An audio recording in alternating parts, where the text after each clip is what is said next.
La Revolución de Mayo es el mito de origen de la Argentina. El 25 de mayo de 1810, las autoridades coloniales del Virreinato del Río de la Plata fueron removidas en su capital, Buenos Aires, por un grupo que creó el primer gobierno desvinculado de España. Ese día no terminó la revolución, ese día empezó.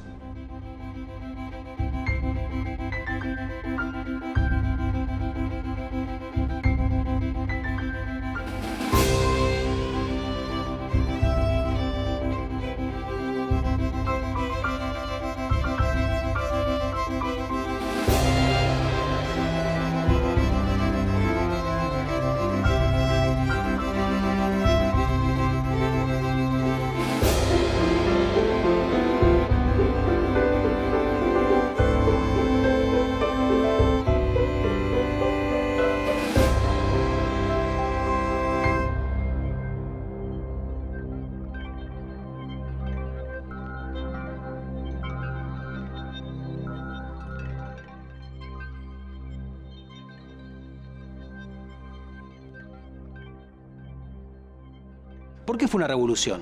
Cuando terminó el proceso, que iba a durar al menos 10 años, las razones por las cuales se mandaba y se obedecía habían cambiado. Los que habían sido súbditos del rey de España ahora eran ciudadanos republicanos. La economía ya no dependía de la relación con las minas de plata de Potosí, sino de la exportación de bienes ganaderos. La cúspide de la sociedad ya no la ocupaban los grandes comerciantes, sino los grandes terratenientes, y la actividad política involucraba a miembros de todas las clases sociales. Donde había estado el Virreinato del Río de la Plata, se iban a formar 4 naciones nuevas: Uruguay, Paraguay, Bolivia y la Argentina. El origen de esos cambios puede rastrearse en el principio de la Revolución, en 1810, cuando se empezó a delinear un proyecto que quería una sociedad más libre e igualitaria y empezó a pensar en la independencia. Ese proyecto fue impulsado por un grupo que estaba formado en torno a la figura de Mariano Moreno. Este programa rastrea los planes de la revolución y en particular el proyecto de su grupo más radical, el de los morenistas.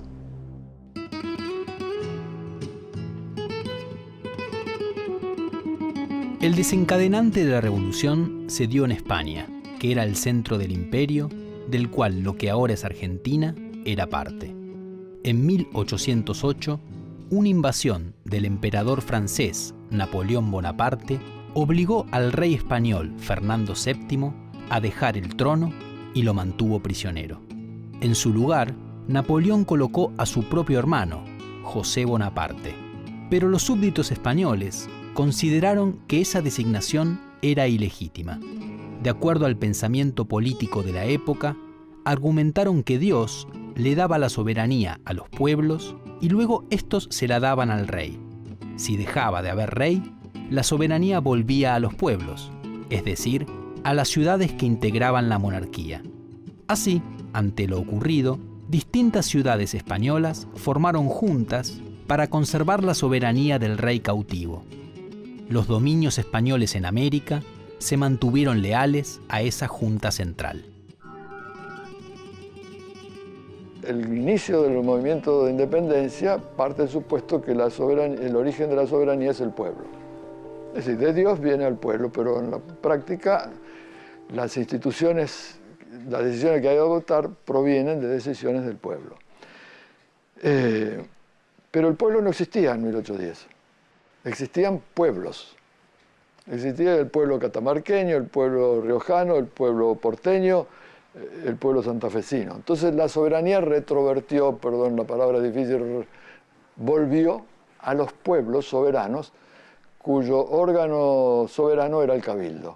Por eso la primera junta de gobierno es la reunión de pueblos soberanos que mandan sus diputados, que no eran diputados como actualmente, diputados de la nación, sino que eran apoderados, procuradores de las instituciones que representaban. En 1810, 1820, formar una nación era recurrir a lo que alguien ha llamado, poner en práctica lo que alguien ha llamado, un politólogo importante ha llamado, el gran principio que explica las 3 grandes revoluciones del mundo moderno, la inglesa, la francesa y la norteamericana, el principio del consentimiento.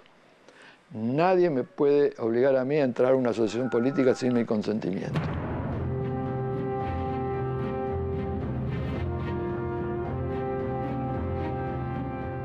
En 1810, los franceses triunfaron militarmente y tomaron toda España. La Junta Central desapareció. Ante este nuevo colapso, en América ocurrió algo similar a lo que había pasado en España. Se sostuvo que la soberanía había vuelto a los pueblos y se formaron juntas de gobierno.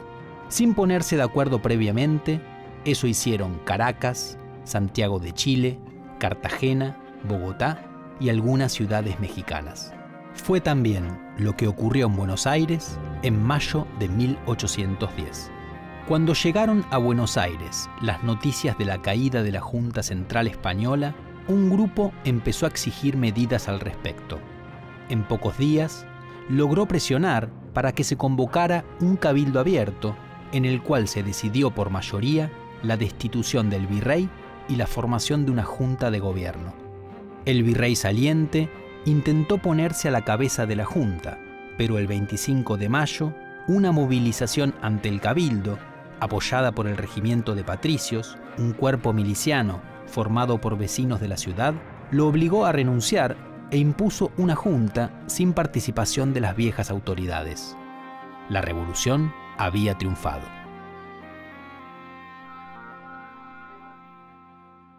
Bueno, hay toda una discusión que actualmente plantea la historiografía en relación a cómo interpretar el proceso revolucionario.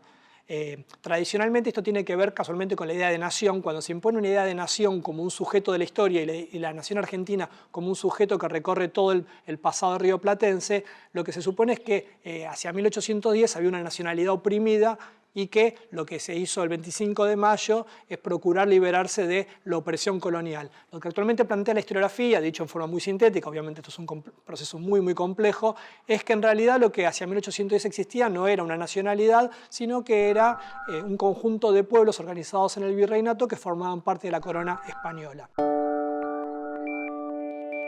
En realidad, en mayo de 1810 no puede decirse que hay una revolución. Hay un recambio del gobierno, un desplazamiento del virrey y la instalación de una junta provisoria de gobierno, respetando los marcos de ese momento legales de la legitimidad política en el imperio. Ahora, para los que son desplazados ya es una revolución. Ellos lo viven como una revolución. En los años siguientes, en la medida que esta disputa política se convierte en una guerra, y una guerra que es mucho más larga de lo que ellos imaginaron que iba a ser, y esa guerra necesitó una enorme movilización social de ambos bandos. Entonces fue adquiriendo el carácter de una revolución. Yo diría que mirado a largo plazo, lo de mayo de 1810 no fue una revolución, fue un acontecimiento relativamente tranquilo, una disputa política por medios pacíficos, incluso sin ninguna participación popular significativa en mayo de 1810. Pero el proceso que había fue un proceso de transformación revolucionaria.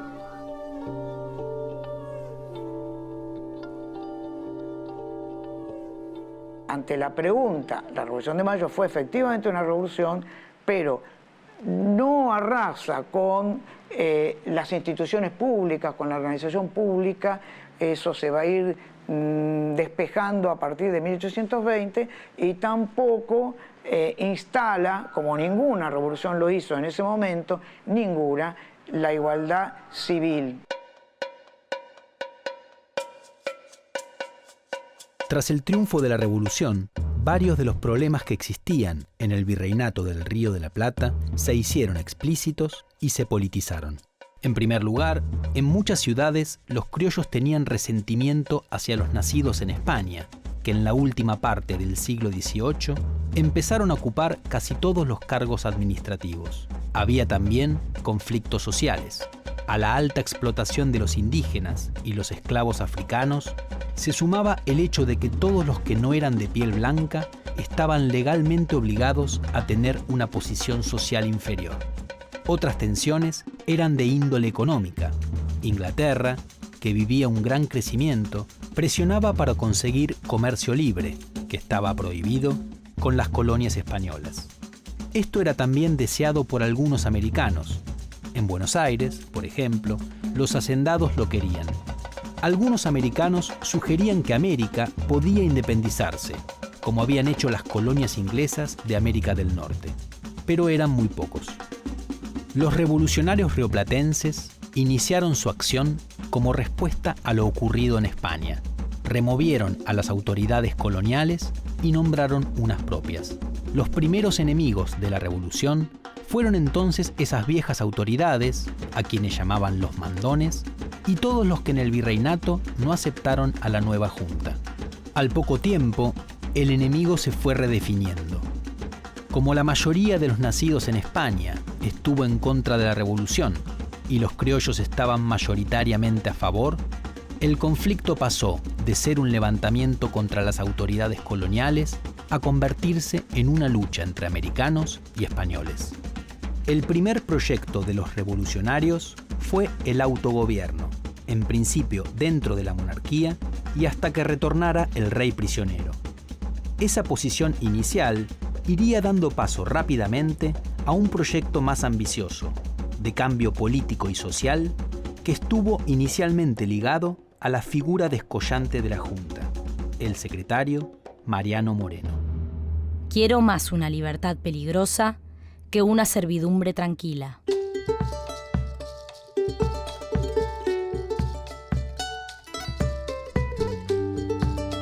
Para Mariano Moreno, lo que comenzó en mayo de 1810 no era solo la formación de un gobierno que reemplazara a las autoridades coloniales. Moreno quería ir más lejos. Para él, revolución implicaba una transformación completa del orden vigente. Era la reinstalación de la libertad, la razón y la justicia universales.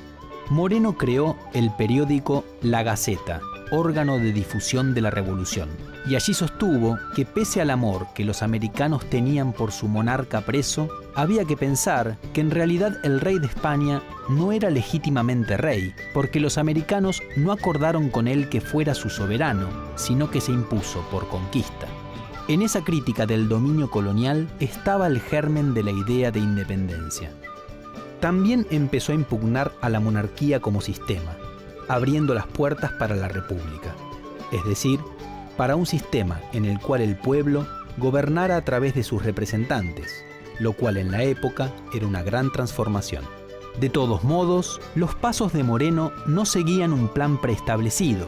Fue un político en acción y sus opiniones se fueron formando y desplegando mientras ejercía funciones de gobierno.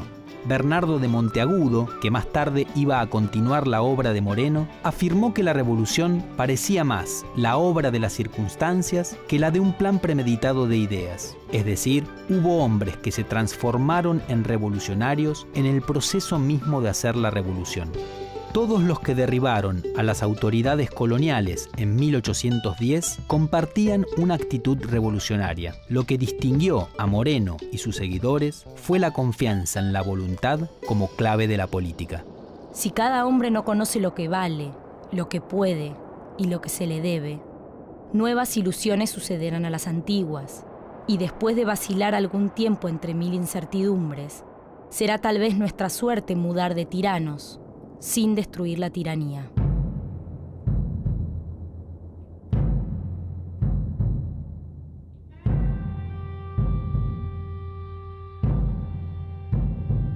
Los morenistas pretendieron constituir una nación en lugar de una colonia.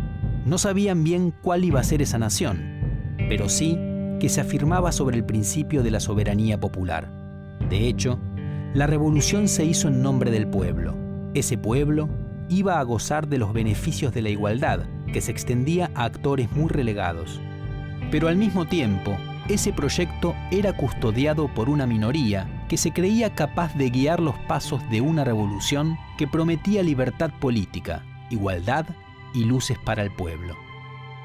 Apasionados con la causa revolucionaria, los morenistas no dudaron en apelar a la violencia para doblegar a sus adversarios políticos. Varios funcionarios opuestos a la revolución fueron fusilados, como le ocurrió al ex virrey Liniers, héroe de las invasiones inglesas. Hagamos un pacto recíproco de unir nuestras fuerzas y tomar un solo brazo capaz de aniquilar de un golpe a todos los opresores y sostener la independencia del sur.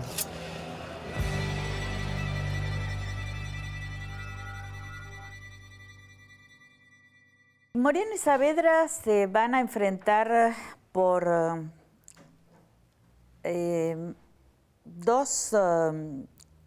tienen dos concepciones del cambio, aunque conocemos mucho más la de Moreno que la de Saavedra. Es decir, lo que conocemos de Saavedra es oposición a Moreno. Saavedra, si tanto Saavedra como Moreno, los dos participaron en la formación de la Junta y fue fundamental la participación de Saavedra en la determinación de destituir al virrey y constituir un gobierno propio. Por lo tanto, digamos, Moreno y Saavedra coinciden en la creación de la primera Junta y también en el envío de las expediciones para colaborar con los pueblos en la elección de diputados y en avanzar y consolidar la revolución. Donde creo que empiezan a disentir es en el ritmo que tenía que tomar eso. Decididamente, es decir, Moreno que quería enviar las expediciones auxiliadoras para garantizar que los diputados prontamente lleguen a Buenos Aires y se reúne un Congreso Constituyente. Y no estaba de acuerdo con que los diputados se incorporen en la Junta, porque si los diputados se incorporaban a la Junta constituyendo la Junta Grande, se aplazaba o retrasaba la convocatoria de un Congreso. Por lo tanto, si se aplazaba la convocatoria de un Congreso, no había ámbito para decidir la declaración de una independencia, ni tampoco para reformar al antiguo régimen, al gobierno. Saavedra, por el contrario, consideraba de que los morenistas habían ido demasiado lejos y que la oposición, que no convenía acentuar la oposición entre españoles europeos y españoles americanos, que había que ser más cauto, avanzar más lentamente.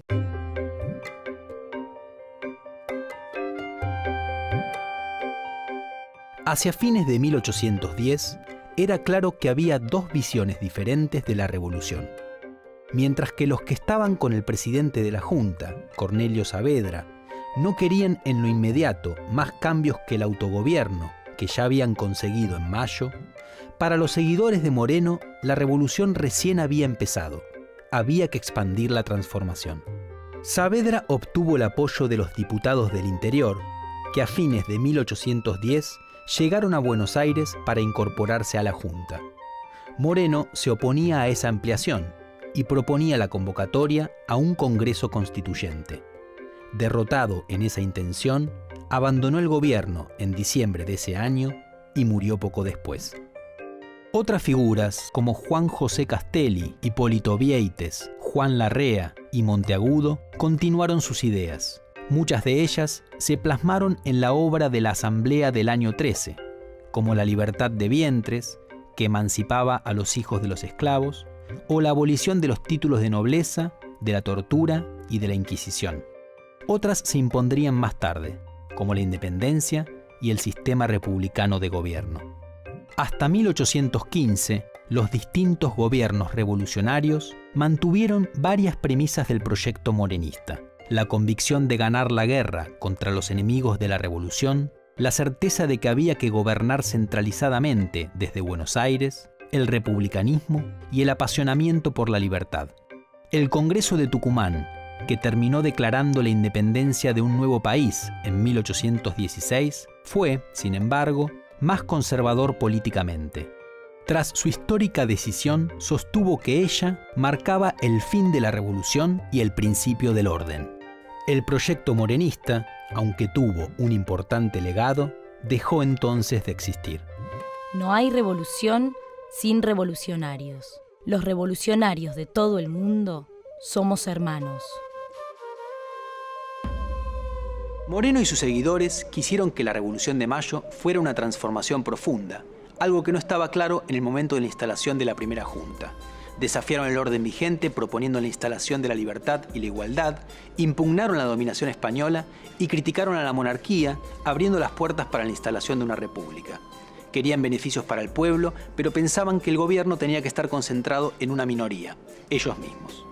Las ideas de Moreno fueron reivindicadas varias veces a lo largo de la historia argentina, en particular por sectores liberales y sectores de izquierda. En cambio, los nacionalistas del siglo XX lo criticaron fuertemente por decir que no entendía la realidad de su época, como sí habría hecho, para ellos, el presidente de la Junta, Cornelio Saavedra.